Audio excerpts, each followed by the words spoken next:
Hello and welcome to my YouTube channel. आज हम बात करेंगे कि फंडामेंटल एनालिसिस में जो होता है सबसे इम्पोर्टेंट हम किस चीज़ को देखना होता है कि फंडामेंटल जब हम किसी कंपनी का फंडामेंटल एनालिसिस करते हैं तो उसमें जो सबसे इम्पोर्टेंट हमें क्या चीज़ देखना चाहिए। तो उसमें 3 चीज़ होता है, एक प्रॉफिट एंड लॉस होता है, बैलेंस शीट होता है और तीसरा कैश फ्लो स्टेटमेंट होता है। तो प्रॉफिट एंड लॉस में वो कंपनी दिखाती है कि उसको उस ईयर में, उस साल या उस क्वार्टर में उनको कितना प्रॉफ़िट हुआ है और कितने रुपए का लॉस हुआ है। अगर कोई कंपनी प्रॉफ़िट कितना कमाती है तो वो दिखाती है कि इतना हमको प्रॉफ़िट हुआ है, पर उससे ये पता नहीं चलता कि क्या वो जो कंपनी प्रॉफ़िट कमा रही है, क्या वो प्रॉफ़िट उसके बैंक अकाउंट में भी आ रहा है या नहीं? ऐसा होता है कि कोई कंपनी किसी को प्रोडक्ट बेच देती है, तो ऐसा नहीं कि ऐसा कोई होता है कि कंपनी अगर किसी को कोई प्रोडक्ट बेच देती है, तो उसके बदले वो पैसा उनको तुरंत मिल जाता है। पैसा तुरंत नहीं मिलता, कुछ हफ्ते, कुछ महीने, कभी-कभी नहीं भी मिलते हैं। तो इसमें हमें ये देखना पड़ता है कि उसके कैश फ्लो स्टेटमेंट को देखना होता है कि क्या उसके कैश फ्लो स्टेटमेंट क्या उसके बैंक अकाउंट में वो जो प्रॉफ़िट वो जो पैसा हुआ है, वो उसके प्रॉफ़िट एंड लॉस स्टेटमेंट में जो प्रॉफ़िट दिखा रहा है, क्या वो कैश में वो आ रहा है या नहीं आ रहा है? अगर वो कैश में पैसा नहीं आ रहा है, तो हम ये कह सकते हैं कि ये कंपनी प्रॉफ़िट तो दिखा रही है, पर इसके पास पैसे नहीं आ रहे हैं। हम सिर्फ कंपनी के प्रॉफिट एंड लॉस पर विश्वास नहीं कर सकते।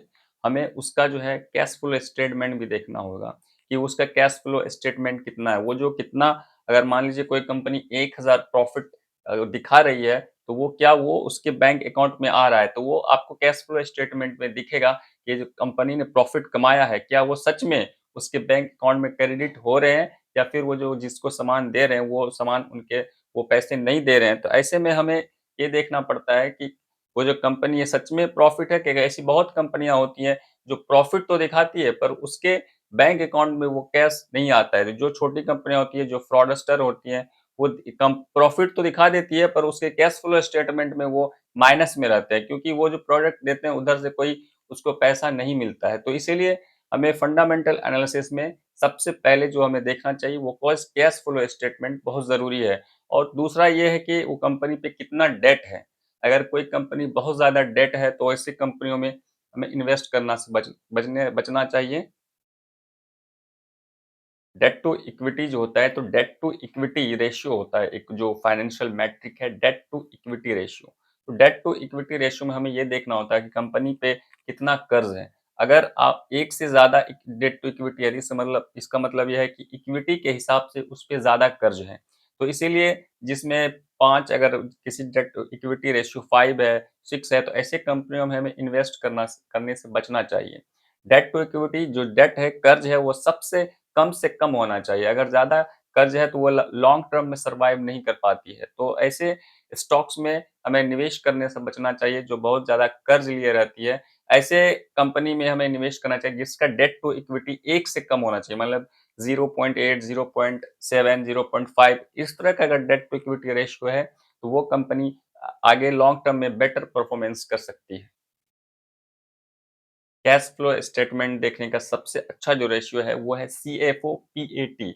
मतलब सीएफओ का मतलब हुआ कैश फ्लो और पीएटी का मतलब हुआ प्रॉफिट आफ्टर टैक्स। मतलब टैक्स पूरा उसका कट के पूरा जो टैक्स होता है सरकार को जो टैक्स दिया जाता है वो सब काट के उनके पास कितना पैसा आता है और उसके बाद वो जो प्रॉफिट हुआ वो बैंक में क्रेडिट होता है या नहीं। तो इसके लिए हमें सीएफओ पीएटी फाइनेंशियल रेशियो देखना पड़ता है। अगर वो 1 से अधिक है तो मतलब कि उसकी स्थिति बहुत ही अच्छी है। अगर 0.8 भी है तो चलेगा, अगर 0.05 है या उससे कम है तो ऐसी कंपनियों में हमें निवेश नहीं करना चाहिए जिसका सीएफओ पीएटी 0.5 है या उससे कम है। अगर 0.8 से ज़्यादा है, अगर किसी का सीएफओ पीएटी उससे ज़्यादा है तो ऐसे कंपनियों में हमें निवेश करना चाहिए। ऐसे में कंपनियों में निवेश नहीं करना चाहिए जिसका सीएफओ पीएटी 0.8 से भी नीचे है, तो ऐसे कंपनियों में हमें निवेश करने से बचना चाहिए। और तीसरा जो इम्पोर्टेंट फाइनेंशियल रेशियो है, वो है पीई रेशियो। तो पीई रेशियो हमें देखना होता है कि पीई रेशियो ना ज़्यादा होना चाहिए, ना ही कम होना चाहिए। अगर बहुत ज़्यादा है तो मतलब वो कंपनियाँ ओवर वैल्यूड है, अगर बहुत ज़्यादा कम है मतलब इसका मतलब ये होता है कि उसका जो मार्केट में डिमांड उस शेयर का या उस कंपनी का बहुत ही कम है, इसलिए उसका पीई रेशियो कम है। तो ऐसे कंपनी में हमें निवेश करना चाहिए जिसका पीई रेशियो जो मीडियम में होना चाहिए, ना अधिक ना कम 25-30 जो 25 माना जाता है कि एक अच्छा होता है किसी कंपनी में निवेश करना या 2 है, 1 है या 5 है तो आपको लगता है कि बहुत अंडर वैल्यूड है, तो ऐसा कुछ भी नहीं है। ऐसी कंपनियाँ वो कभी परफ़ॉर्म ही नहीं करती है क्योंकि उसपे कोई दाँव ही नहीं लगाना चाहता, कोई इन्वेस्ट ही नहीं करना चाहता क्योंकि इसलिए उसका प्राइस टू अर्निंग रेशियो कम है। इसका मतलब ये नहीं कि सिर्फ़ हमें पीई रेशियो अगर किसी कंपनी का ज़्यादा है, तो हमें उसमें निवेश नहीं करना चाहिए। उसके लिए हमें जो दूसरा एक और फाइनेंशियल रेशियो होता है जिसको बोलते हैं पीईज़ी रेशियो, तो उसके साथ पीई रेशियो के साथ हमें पीईज़ी रेशियो को भी देखना चाहिए। अगर पीईज़ी रेशियो 1 से अगर कम है तो इसका मतलब ये हुआ कि वो कंपनी अंडर वैल्यू अगर मान लीजिए किसी का पीई रेशियो 80 का है पर उसका पीईज़ी रेशियो 1 से कम है तो मतलब कि वो कंपनी अंडर वैल्यूड है। मतलब उसका पीई रेशियो तो ज़्यादा है मगर वो डिज़र्व करता है उतना पीई रेशियो क्योंकि वो उस हिसाब से वो प्रॉफ़िट भी कमा रहा है। अगर किसी का पीई कम है और मतलब पीई रेशियो उसका बहुत ज़्यादा है, 5 का है, 4 का है, तो ऐसी कंपनी आप कह सकते हैं कि वो ओवर वैल्यूड है। उनमें हमें निवेश करने से बचना चाहिए। इसलिए हमें पीई रेशियो के साथ पीईज़ी रेशियो भी देखना उतना ही ज़रूरी है जितना कि पीई रेशियो। तो पीईज़ी रेशियो भी बहुत इम्पोर्टेंट है, इससे पता चलता है कि वो जो कंपनी अर्निंग कर रही है या प्रॉफ़िट कर रही है, क्या उसके हिसाब से इसका पीई रेशियो सही है। तो वो आपको पीई रेशियो के साथ आपको पीईज़ी रेशियो देखना बहुत ही इम्पोर्टेंट है।